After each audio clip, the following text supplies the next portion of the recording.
सांगोन में भीम आर्मी भारत एकता मिशन संगठन की ओर से रविवार को संभाग स्तरीय कार्यकर्ता सम्मेलन आयोजित हुआ, जिसमें मुख्य अतिथि संगठन के राष्ट्रीय अध्यक्ष विनय रतन सिंह रहे। विशिष्ट अतिथि राष्ट्रीय कोर कमेटी सदस्य अनिल घेनवाल, प्रदेशाध्यक्ष जितेंद्र कुमार व मध्य प्रदेश प्रभारी रोहित गौतम रहे। मुख्य अतिथि राष्ट्रीय अध्यक्ष ने कहा कि भीम आर्मी दलित समाज को एकजुट करने का काम कर रहा है। कहीं भी किसी के साथ गलत होता है तो बिना उसकी जाति, धर्म एवं अमीर गरीब का भेदभाव किए संगठन के कार्यकर्ता पीड़ित की मदद एवं न्याय के लिए सड़कों पर उतर जाते हैं। उन्होंने कहा कि डॉक्टर अंबेडकर का सपना देश में समानता लाना था। उनका सपना था कि जिस अस्पताल में विधायक के बेटे का उपचार हो, उसी अस्पताल में मजदूर के बेटे का भी एक समान इलाज हो। देश में ऐसी समानता का मिशन ही भीम आर्मी राष्ट्रीय एकता मिशन का मिशन और उद्देश्य है। उन्होंने जिले में दलित समाज के लोगों से जुड़े कई मामलों को लेकर भी प्रशासन को आड़े हाथों लिया और चेतावनी भरे लहजे में कहा कि प्रशासन द्वारा दलित लोगों के साथ भेदभावपूर्ण कार्रवाई की गई तो मजबूरन कार्यकर्ताओं को सड़कों पर उतरना पड़ेगा। कड़ाके की ठंड के बावजूद कार्यक्रम में क्षेत्र के बड़ी संख्या में लोग, खासकर युवा, शामिल हुए। कार्यकर्ता ढोल नगाड़े बजाते हुए रैली के रूप में कार्यक्रम स्थल पर पहुंचे। बीच बीच में नारेबाजी कर युवाओं ने कार्यक्रम में उत्साह भर दिया। इससे पहले संभाग प्रभारी अतर मिर्जा, संभाग सह प्रभारी रघुराम वर्मा, जिलाध्यक्ष अनिल पटोदिया, कोटा ग्रामीण जिलाध्यक्ष राम भरोस वर्मा आदि ने अतिथियों का माला पहनाकर स्वागत किया। देश में शिक्षा की एक अलग जगह देने वाले माता सावित्रीबाई फूले, माता फातिमा शेख, माता रमाबाई अंबेडकर, माता औदा देवी पासी, माता अहिल्याबाई होलकर और ना जाने कितने नाम हैं जिन्होंने इस देश की व्यवस्था को, जो महिलाओं को विरोधी बताते थे, महिलाओं को अधिकार नहीं देते थे, उनके माथे पर चाटा मारने का काम किया, अपनी क्षमता को प्रदर्शित करने का काम किया। उन सभी माताओं को भी जय भीम नमन वंदन करता हूं। नमन वंदन करता हूं इस राजस्थान की पावन भूमि पर, पावन भूमि को भी, जहां से ना जाने कितने गुरुओं का, संतों का जन्म हुआ है। नमन करता हूं राजस्थान की उस भूमि को भी, जहां पर अगर शहीदों में नाम आए देश के लड़ने के लिए तो पूरे के पूरे गांव, ऐसे कि हर घर से एक शहीद मिलता है। ऐसी पावन भूमि को भी नमन करता हूं, वंदन करता हूं। साथियों, आज राजस्थान में हूं, कल उत्तर प्रदेश में रहूंगा, परसों शायद झारखंड या बिहार में रहूं। अब हमें समझना यह है कि आखिर ये पढ़ा लिखा तकबा जो मेरे सामने बैठा है, आज जब मैं आया, मैंने कोटा के पदाधिकारियों से उनकी क्वालिफिकेशन पूछी तो एक ही पदाधिकारी पोस्ट ग्रेजुएशन से कम नहीं थे। ये लोग इस आंदोलन में क्यों हैं? ये लोग इस आंदोलन को क्यों चला रहे हैं? ये लोग क्यों अपने ऊपर मुकदमे लगवा रहे हैं? ये लोग चाहे तो नौकरियां कर सकते हैं, ये लोग चाहे तो व्यापार कर सकते हैं, लेकिन फिर भी ये अपना घर बार छोड़ करके डॉक्टर बाबा साहब अंबेडकर का काम भीम आर्मी में आकर के क्यों कर रहे हैं? ये एक बड़ा सवाल है। मैं चाहता हूं मुझे यहां ये जो दुकान वाले हैं ये भी सुने, ये जो ठेली वाले हैं ये भी सुने, और यहां जो कर्मचारी हैं वो भी मुझे गौर से सुनने का काम करें।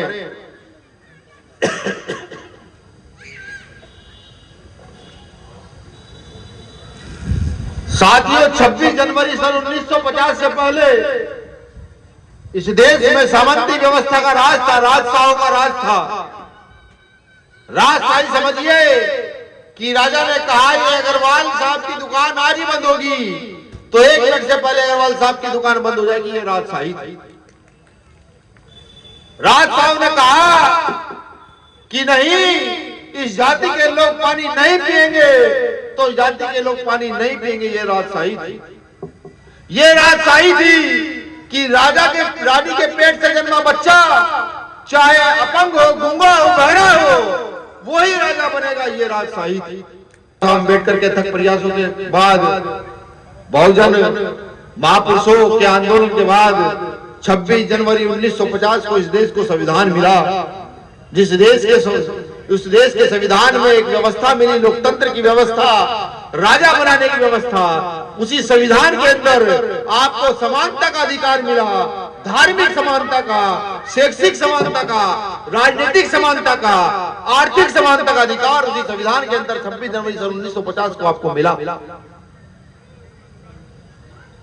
संविधान लागू हुआ, लागू होने के बाद सामंती व्यवस्था के लोगों ने दिन पर दिन अन्य अत्याचार किए, समय समय पर लोग खड़े हुए, लोग खड़े होते रहे, अत्याचार कम होते रहे, लोग खड़े होते रहे, अत्याचारों का जो स्तर था वो घटा, लोग खड़े होते रहे, अपनी आवाजों को बुलंद करते रहे।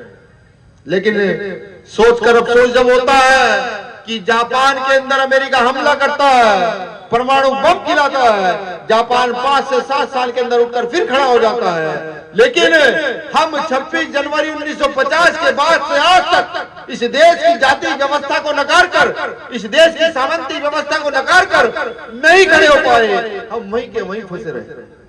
जब हरियाणा जाता हूं, देखता हूं कि एक से एक बच्चा, गरीब बच्चा खिलाड़ी है, टॉप का कबड्डी का खिलाड़ी है, लेकिन मौका नहीं। जब राजस्थान आता हूं, कोटा के अंदर देखता हूं एक से एक बच्चा जो एजुकेशन का हब है, बहुत अच्छी शिक्षा लिए हुए है, लेकिन नौकरियां नहीं है। जब अलग अलग प्रांतों में जाता हूं, देखता हूं वहां की व्यवस्था किस प्रकार से छिन्न भिन्न, दुख होता है देखकर। आखिर क्या फायदा ऐसी जवानी का, क्या फायदा ऐसी शिक्षा का जो वहां की जनता के काम ना आ सके, वहां की व्यवस्था के काम ना आ सके, जो वहां की व्यवस्था को ना बदल सके।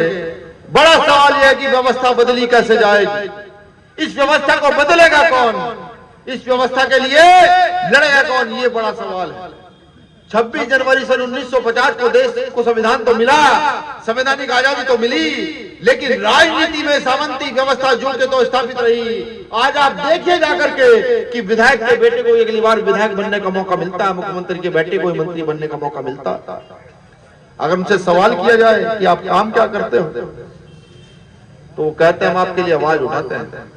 ये नगर पंचायत है क्या जाम खड़े, ये नगर पंचायत है, ये नगर पंचायत है। अगर आप इसका भी बजट उठाकर देखोगे तो 1000 करोड़ का बजट होगा इस नगर पंचायत का, जहां मैं खड़ा हुआ। लेकिन कोई सवाल पूछने वाला नहीं। जब नगर पंचायत का चेयरमैन बनकर जाता है तो उस 1000 करोड़ के बजट को लगाया कहां जाता है, ये कोई पूछने वाला नहीं है। समझिए, इस देश की मूलभूत समस्याओं पर काम करना जरूरी। भीम आर्मी बनी, बलात्कारियों के खिलाफ लड़ी, अत्याचारियों के खिलाफ लड़ी, जो घोड़े पर नहीं बैठने देते थे हत्या कर देते थे, मूछ रखने पर हत्या कर देते थे, उनके खिलाफ लड़ी। पूरे देश में शोर मच गया कि ये लोग आतंकवादी कहां से आ गए, ये लोग आतंकवादी कहां से आ गए। किसी ने नक्सली का ठप्पा लगा दिया, किसी ने आतंकवादी कह दिया, लेकिन किसी ने ये नहीं पूछा लोग पढ़े लिखे कितने, ये लोग सोचते क्या है, ये किसी ने नहीं पूछा।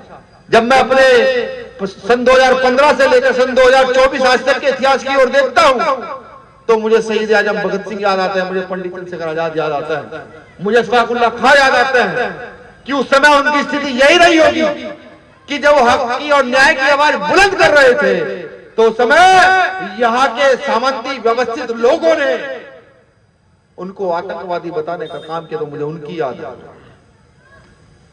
बात करते थे। यहाँ पुलिसकर्मी भी बैठे हैं, यहाँ दुकान वाले भी हैं। देखिए, पहली मूलभूत समस्या बताता हूं आपकी, क्या पहली मूलभूत समस्या है आपकी शिक्षा।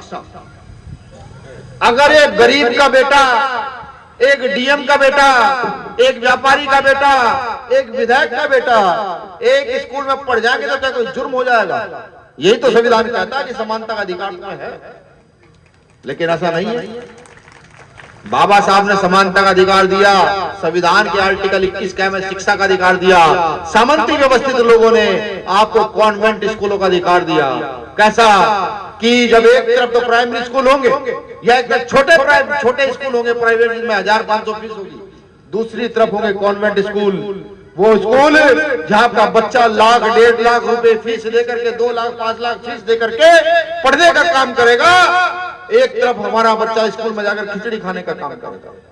मैं नहीं मानता ये जो सिपाही यहाँ बैठे हैं, जो दरोगा यहाँ बैठे हैं, मैं नहीं मानता ये जो दुकान खोले यहाँ बैठे हैं, इनमें किसी में इतनी क्षमता है जो महीने के साल के 5 लाख 10 लाख रुपए देकर के अपने बच्चे को पढ़ा सकते हैं। समझिए कॉन्वेंट स्कूलों में क्या होता है, प्राइमरी स्कूलों में क्या होता है। कॉन्वेंट स्कूलों में जो पढ़ाते हैं वो 12वीं पास, ग्रेजुएशन, पोस्ट ग्रेजुएशन पढ़ाते हैं, और जो प्राइमरी स्कूल में पढ़ाते हैं बाकायदा डिग्री लेकर आते हैं, बीएड, बीटीसी, जो भी राजस्थान में शिक्षा की डिग्री होगी मास्टर बनने पर, उसकी डिग्री लेकर के आते हैं, पढ़ाते हैं। लेकिन उन कॉन्वेंट स्कूलों में आपके बच्चों को सिखाया क्या जाता है? वहां इंग्लिश, हिंदी सारे सब्जेक्ट के साथ साथ आपके बच्चों को भाषण देना भी सिखाया जाता है, जैसे मैं बोल रहा हूँ। आपके बच्चों को तैरना भी सिखाया जाता है, आपके बच्चों को सिंगिंग सिखाई जाती है, आपके बच्चों को डांसिंग सिखाई जाती है। उधर दूसरी ओर वही शिक्षा में उसी प्रकार के स्कूलों में आपके बच्चों को खिचड़ी देनी खानी सिखाई जाती है, और सुबह से लेकर शाम तक क्या वहां पढ़ाया जाता है सब जानते हैं। क्या आप नहीं चाहते? ये व्यापारी नहीं चाहते? ये पुलिस के कर्मचारी नहीं चाहते? यहाँ गवर्नमेंट कर्मचारी नहीं चाहता?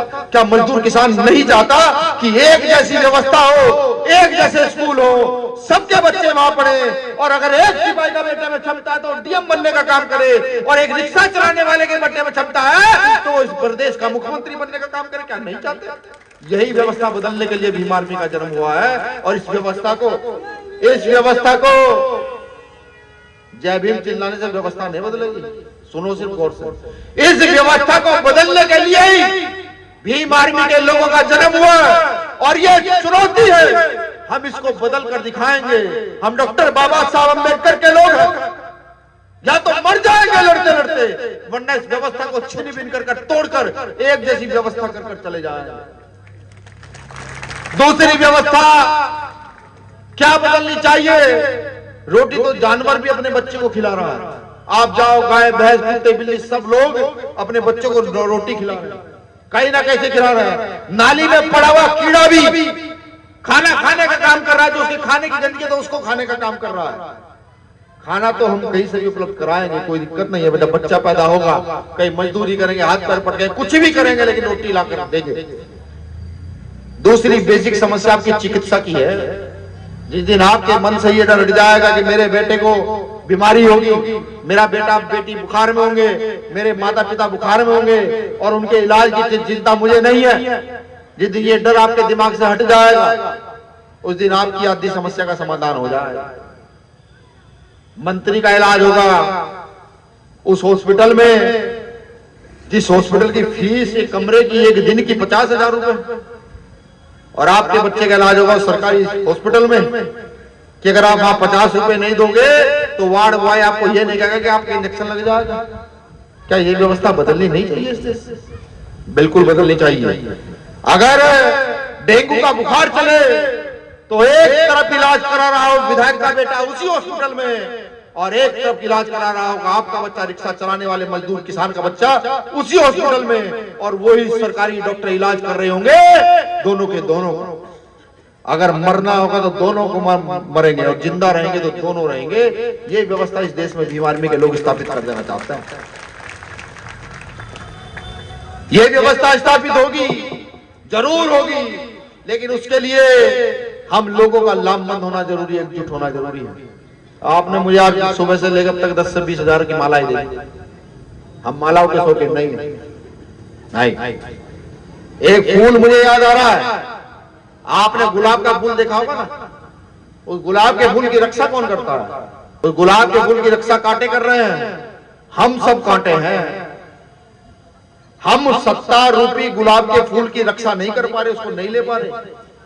हम कभी जाकर के गेंदे के फूल की रक्षा करते हैं, कभी जाकर गुड़हल के फूल की रक्षा करते हैं, कभी जाकर किसी के फूल की रक्षा करते हैं। हम कभी यहाँ पर सत्ता भारतीय जनता पार्टी को देते हैं, कभी सत्ता कांग्रेस को देते हैं, लेकिन यहाँ शोषित वंचित वर्ग के लोग, यहाँ व्यापारी किसान मजदूर वर्ग के लोग कभी ये सोचते हैं क्या कि आपके बेटों को जाकर सत्ता में बिठाओ तो वो सही निर्णय कर पाएंगे कि गन्ने का मूल्य क्या होना चाहिए, गेहूं का मूल्य क्या होना चाहिए, चना किस रेट बिकेगा, क्या वो लोग कर पाएंगे?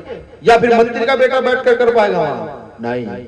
मंडी में जब अनाज सड़ता है तो मंडी में अनाज जब सड़ता है, किसान अपने अनाज को बेच करके जब उसे पता लगता है वो अनाज वहां सड़ रहा है, वो जानता है उसको उसका पैसा नहीं मिलेगा, लेकिन किसान मनी मन तड़पता है। वो ये कहता है कि मेरा जब अनाज जो लोगों के काम आना चाहिए था वो मंडी में पड़ा सड़ रहा। ये सब सरकार का खेल है। इस चक्रव्यूह को समझने का काम कीजिए। इस चक्रव्यूह को समझ जाओगे तो आने वाली नस्लों को मुंह दिखाने लायक रह जाओगे। और अगर इस चक्रव्यूह को नहीं समझोगे तो आने वाली नस्लें तुम्हें ये कहेंगी जब तुम जिंदा थे और यहाँ पर ये सब कुछ हो रहा था तो तुम क्या कर रहे थे। राजस्थान का प्रशासन भी मुझे लगता है कि ज्यादा निरंकुश सरकार बीजेपी की हो सकती है, लेकिन तंत्र यहां जनता का ही है। और अगर प्रशासन के दिमाग में ये चर्बी चढ़ रही हो कि नहीं वो मन मुताबिक काम करेगा तो भ्रम दूर रखे।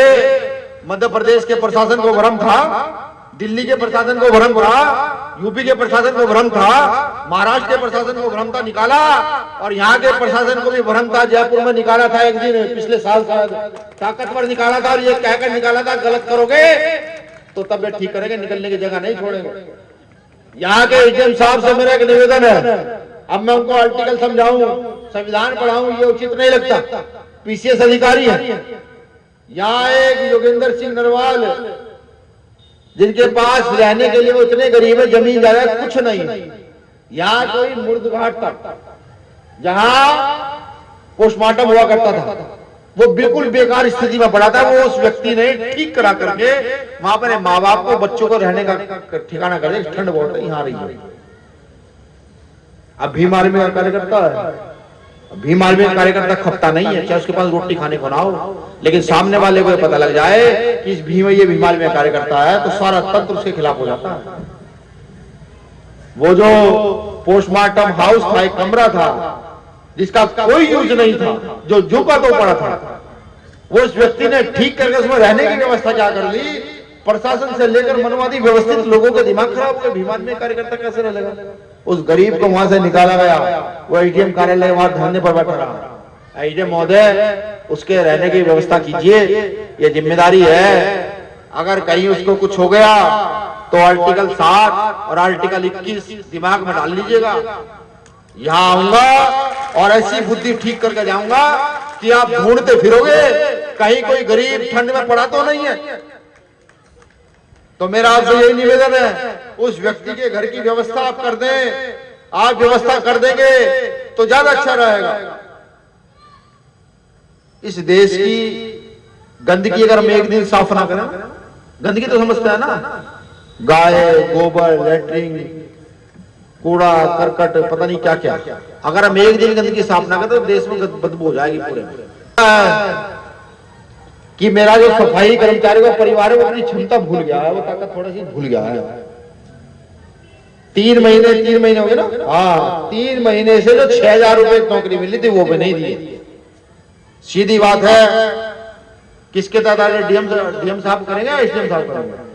एसडीएम साहब, भाई एसडीएम साहब इसे भी देख लो, अगर एसडीएम साहब 1 हफ्ते 10 दिन में निस्तारण नहीं करते तो अपने रेड़े उठा करके एसडीएम साहब के यहाँ लेके जाना, भरकर गटर खोलकर रेड़े भरकर वहां लेके जाना। और अगर शर्म आ रही तो मुझे बताना, मैं आऊंगा, मैं लेकर चलूंगा उस रेड़े को एसडीएम साहब के यहाँ। जब हमारे बच्चे भूखे मरेंगे, हमारे बच्चों को शिक्षा नहीं होगी, घर नहीं होगा, तो किसी अधिकारी कर्मचारी के घर में उनको सोने नहीं देंगे। ये बात जान लीजिए। मैंने पहले बताया राजस्थान है, यहां तो मूछ रख लोगे, मूछ पर ताव दे दोगे ऐसे करके तो आपकी पीट पीट की हत्या कर दी जाएगी। अभी बाड़मेर का वीडियो मैंने देखा, उस बच्चे को इतनी बुरी तरीके से मार रहे हैं।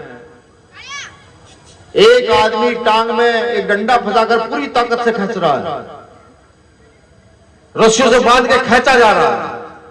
देखो अगर इतनी मर्दानगी किसी में है, कोई कहता कि हम इतने बड़े मर्द हैं, हम ऐसा कर सकते हैं, तो किस दिन पाड़ा खींच कर आ जाओ, भीम आर्मी के 10 कार्यकर्ता हम भेज देंगे, तुम भी अपने 10-20 जितने हो भेज देना, उस दिन दिखाओ कितनी मर्दानगी। ऐसा नहीं एक आदमी को बांध रखा तुम मार रहे हो,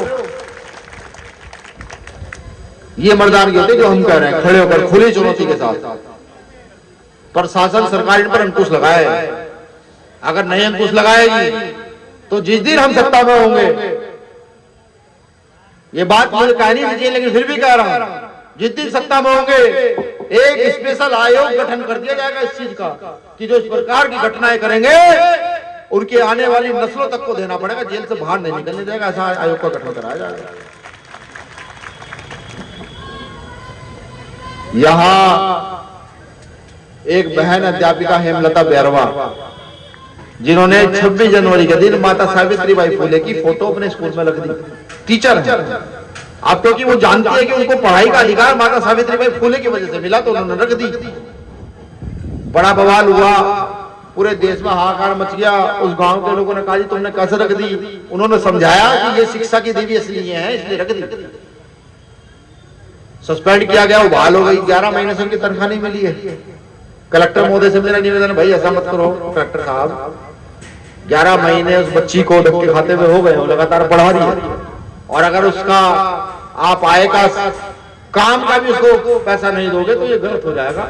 हम आंदोलन के लिए उतरेंगे, या तो आप इसे करें, वरना जयपुर को बहुत जल्द बंद करने का काम किया जाएगा।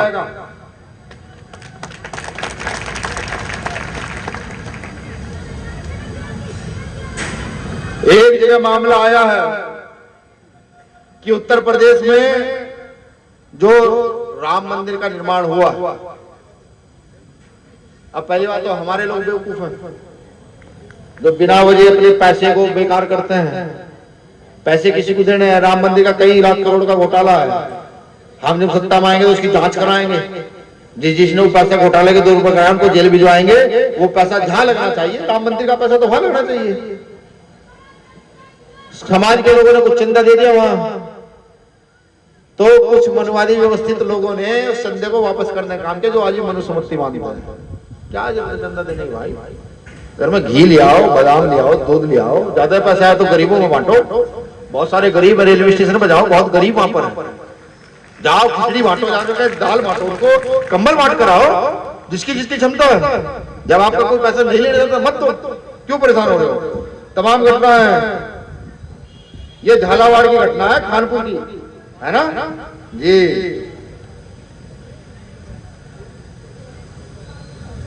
एक हमारे एसपी के जिलाध्यक्ष हनुमान बोध के घर पर फायरिंग की गई है, नहीं इसी जिले का है ना।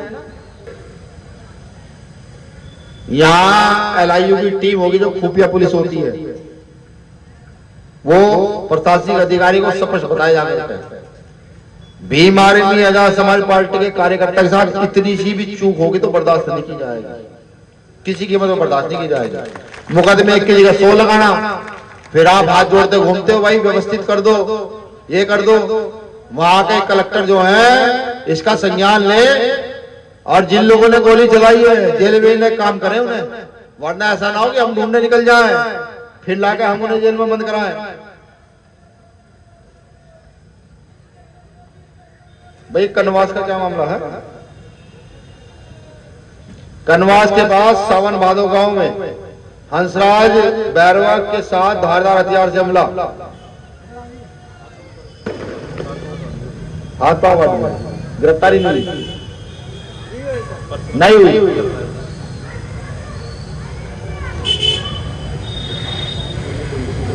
बूंदी में दलित महिला के साथ पुलिसकर्मी ने दुष्कर्म किया, भाई बड़े शर्म की बात है।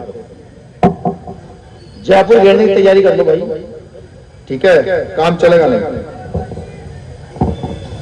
इतनी घटनाएं पुलिस ऐसा करती है तो मैं खुद को शर्मिंदा महसूस करता हूँ। मेरे पिता सिपाही थे पुलिस में, जब पुलिस की घटना याद आती है, किसी गरीब को पीट दिया, किसी का पुलिस ने रेप कर दिया, तो खुद में शर्मिंदगी महसूस होती है। ऐसे लोगों को विभाग में रहने का अधिकार नहीं है। तो बात ये चल रही है व्यवस्था कैसे बदली जाएगी। व्यवस्था बदली जाएगी लोकतंत्र से। व्यवस्था बदलेंगे इस देश के गरीब, मजदूर, किसान, वंचित, शोषित वर्ग के लोग, जिनको ये समझ आ जाएगा कि उनके साथ हो क्या रहा है। 4 किलो अनाज आता है ना महीने में, घर आता है ना, 4-5 किलो गेहूं चावल आता है, जानते कहां से आता है, क्यों आता है? अगर आपके घर का बेसिक खर्चा 10,000 रुपए महीना है तो आप 4,000 रुपए टैक्स के रूप में दे रहे हैं। किसी चीज पर टैक्स 20% है, किसी पर 18% है, किसी पर 25% है। अगर आप उसका रेशो निकालें पूरा तो 40 से 25% के बीच में आप टैक्स दे रहे हैं। 10,000 का अगर आपका खर्चा है तो आप 3,000 रुपए समझ ले, 3,000, 4,000 या 2,500 रुपए सरकार को फ्री फंड के दे रहे हैं। कोई मतलब नहीं है उनका। मिल क्या रहा है? 4 किलो गेहूं चावल, समझ रहे हैं? अब अगर इस आंकड़े को जोड़ना शुरू करें, हम इसकी जोड़ घटा गुणा भाग करें, हर किसी के घर का खर्चा तो 10,000 नहीं हो सकता। भाई किसी घर का 10,000 होगा, किसी घर का 50,000 होगा, कोई मजबूत व्यक्ति है तो 1 लाख होगा। सोचो हम पेड़ के रूप में टैक्स का कितना पैसा सरकार को दे रहे हैं, इसकी कोई आवाज उठाने वाला नहीं है। यहां से जब मैं चला जाऊंगा तो आज शाम को देखना कि आपके प्रदेश का बजट कितना है, उसमें शिक्षा का बजट कितना है, दलितों का बजट कितना है, उसमें विकास का बजट कितना है, फिर यहाँ के मंत्री का, मुख्यमंत्री का, फिर यहाँ के मेंबर ऑफ पार्लियामेंट का, यहाँ के विधायक और यहाँ के चेयरमैन का बजट कितना है। कैलकुलेटर सबके हाथ में, जोड़ घटा गुणा भाग करना, फिर देखना आपके इस क्षेत्र के हिस्से में कितना बजट आ रहा है, और फिर सोचना कि वो इतना बजट आ रहा है तो जा कहां रहा है। उसका सवाल का जवाब अगर आप खोज लें तो ठीक, नहीं खोजे तो आप जिस पार्टी के समर्थक हैं, जिस पार्टी को आपने पिछली बार वोट दिया, जिस लगता है वो नेता आपके टच का है, उसे फोन करके पूछना भाई इतना बजट आया था, जा कहां रहा है। सवाल का जवाब नहीं होगा, बिल्कुल नहीं होगा। भारतीय राजनीति में पहली बार कोई एक मेंबर ऑफ पार्लियामेंट ऐसा बना जिसने 6 मिनट में 21 सवाल किए सरकार से, 21, जिसके एक लेटर से मनरेगा मजदूरी जो 200 कुछ रुपए थी, एक लेटर से 800 कुछ रुपए मनरेगा मजदूरी करनी पड़ी सरकार को। पहली बार ऐसा मेंबर ऑफ पार्लियामेंट पहुंचा। पता किस लिए हुआ ये? अगर वो मेंबर ऑफ पार्लियामेंट चांदी का चम्मच लेकर पैदा हुआ होता तो वो सवाल ना करता, लेकिन वो मेंबर ऑफ पार्लियामेंट मिट्टी का पैदा हुआ था। उस मेंबर ऑफ पार्लियामेंट ने जानवर पाले हैं, उस मेंबर ऑफ पार्लियामेंट ने मजदूरी भी करके खिलाई है, उस मेंबर ऑफ पार्लियामेंट ने गली गली खाक छान करके वहां तक पहुंचा है। तो तब जाकर वहां सवाल पूछने शुरू किए कि ये गरीबों की समस्या है, इस समस्या का समाधान तुम्हें करना होगा। लेकिन सोचकर अफसोस होता, कभी कभी शर्म भी आती कि हम 5 साल पिटते हैं, खूब तिरस्कार झेलते हैं, गरीबी का दंश झेलते हैं, घर में बच्चे भूखे हैं, बीमार पड़ गए, इलाज के लिए पैसे नहीं है, अच्छी शिक्षा उनको दे नहीं पा रहे हैं, लेकिन जिस दिन वोट डालने का समय आता है उस दिन ना जाने आपका मन क्यों बदल जाता है, उस दिन आपकी बुद्धि कहां चली जाती है, किधर चली जाती है, क्यों चली जाती है? क्या उस दिन आपको ये याद नहीं रहता कि आपका भविष्य यहां पर है? क्या उस दिन आपको बाबा साहब अम्बेडकर का संघर्ष याद नहीं आता, जिन्होंने अपने बच्चों की कुर्बानियां दे करके, अगर बाबा साहब चाहते तो विदेश जाकर बच जाते, सारा जीवन उनका स्वर्ग सा हो जाता, लेकिन नहीं गए। वो तुम लोगों के लिए लड़े मरे, यहीं खपे, सबको अधिकार दिए। क्या नहीं चाहते व्यवस्था बदले? क्या आप लोग नहीं चाहते आपका अच्छा बच्चा अच्छे स्कूल में पढ़े? क्या आप नहीं चाहते कि आने वाला समय इस देश का खुशहाल समय हो? अगर नहीं चाहते तो 404 साल 364 दिन रोते रहो, पिटते रहो, चीखते रहो, रेप देखते रहो, हत्या देखते रहो, जाते 10 झेलते रहो, और 4 साल 365वें दिन जाकर वोट दो उन्हीं लोगों को जो तुम्हारा शोषण करते हैं। और अगर चाहते हो परिवर्तन हो, चाहते हो व्यवस्था बदले, और चाहते हो कि नहीं गरीब शोषित वंचित वर्ग के लोगों को भी अधिकार मिले, तो 4 साल 364 दिन मजबूती से काम करो और अपने बीच के लोगों को चुन करके आगे भेजने का काम करो। ना ये कैक बताकर भेजने का काम करो, तुम्हें इसलिए भेजा जा रहा है तुम हमारी समस्याओं का वहां जाकर समाधान करोगे। मालिक आप हैं, यहां मुख्यमंत्री मालिक नहीं है। आप जिसे चाहे उसे मुख्यमंत्री बना दे, जिसे चाहे विधायक और एमपी बना दे, बस सुधरना आपको है। जिस दिन आप सुधरे वो लोग अपने आप ही सुधर जाएंगे। अगर वो आपका काम नहीं करेंगे तो जूता भी हाथ में रखिए, स्वागत के लिए आइए, ये तैयार है, बिल्कुल निसंकोच कहता हूं, बिल्कुल रखिए, कह दीजिए काम हमारा करोगे तो भेजेंगे, नहीं तो किसी और को चुन करके भेजेंगे। ये जब तक व्यवस्था कायम नहीं करोगे तो काम चलेगा नहीं। यहाँ के पूर्व प्रधानमंत्री चौधरी चरण सिंह की एक लाइन मुझे याद आती है। उनका एक कोट है, वो लिखते हैं कि भारत की उन्नति का रास्ता भारत के खेतों खलियानों से होकर गुजरता है।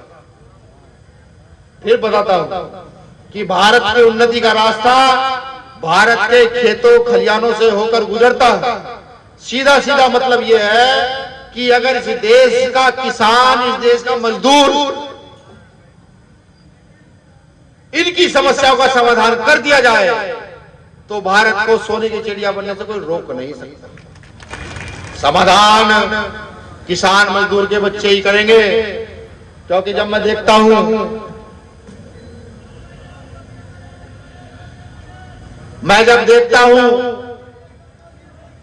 फौज की, और मेरे बहुत सारे मित्र फौज में, मैं देखता हूं तो किसान के बच्चे, ये छोटे व्यापारियों के बच्चे, मजदूरों के बच्चे फौज में गोली खाने का काम करते हैं। जब मैं देखता हूं यहां भी जो आपके यहाँ पुलिस है, अगर आप सर्वे करा कर देखें तो उन्हीं किसान मजदूरों के बच्चे तैयारी करते मिलेंगे, वही लोग पुलिस में जाएंगे, वो तरक्की के लिए झटपटाते हैं। अब हमारा काम यह क्या है, हमें लोकतंत्र का सही मतलब सरकार को बताना है।